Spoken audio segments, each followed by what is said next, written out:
ఇప్పుడు no cost cough syrup తో 60 రూపాయల విలువ గల ఇన్హేలర్ పూర్తిగా ఉచితం. దెబ్బకి దగ్గు జలుబు మాయం. దేశానికి పట్టుకొమ్మలైన పల్లెల్లో పాలన అస్తవ్యస్తంగా మారింది. అప్పులు చేసి పనులు చేయించలేక అధికారులు చేతులెత్తేశారు. అటు మంచినీరు రాక ఇటు మురుగునీరు వెళ్లక గ్రామాల్లో ప్రజలు గోసపెడుతున్నారు. ప్రత్యేకాధికారుల పాలనలో పల్లెల్లో పాలన మొత్తానికే పడకేసింది.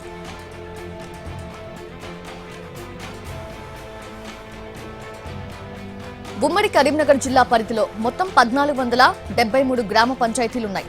ఏడాదిన్నర నుంచి గ్రామాలకు నిధులు అందడం లేదు. గతంలో తాము గ్రామాలకు ఇచ్చిన నిధులను దారి మళ్లించారనే సాకు చూపి కేంద్రం కూడా నిధులు నిలిపివేసింది.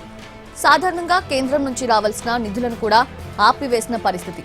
దీంతో పల్లెల్లో చిన్న చిన్న పనులైనా వీధి దీపాలు, బ్లీచింగ్ పౌడర్ చల్లటం, వాటర్ అందించే బోర్లు, బావుల మోటార్లు కాలిపోతే రిపేర్ చేయించడం లాంటివి అప్పులు చేసి నిర్వహిస్తున్నారు అధికారులు.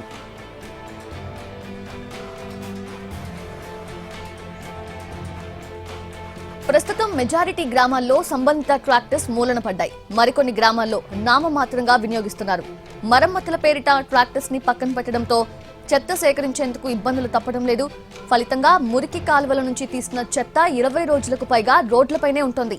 ఇంటింటికి చెత్త సేకరణ కోసం ట్రాక్టర్స్ వెళ్లకపోవడంతో గ్రామాల్లో చెత్తను ఎక్కడ పడితే అక్కడ పారేస్తున్నారు. ట్రాక్టర్ల మరమ్మతుతో తాగునీటి ట్యాంకర్స్ సైతం నిరుపయోగంగా మారుతున్నాయి.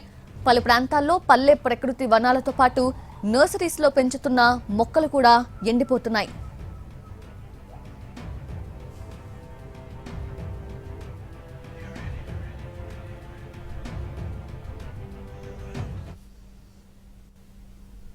సార్ మేము ఈ పని చేసుకుంటే బతకగలుగుతున్నాం కదా సార్. మా పరిస్థితి ఏంటి, మమ్మల్ని పట్టించుకునే వారు లేరు, అదిగా లేరు సార్ మాకు. మరి మా పరిస్థితి ఏంటిదో మరి గవర్నమెంట్ మాకు చెయ్యాలని మేము కోరుతున్నాం. మేము గ్రామ పంచాయతీలో పని చేస్తాం సారు. మరి మాకు 4 నెలల జీతాలు రాక మాకు ఇబ్బంది అవుతుంది సారు. జీతాలు వచ్చేటట్టు చేయండి సారు, మాకు బాగా గోస అవుతుంది.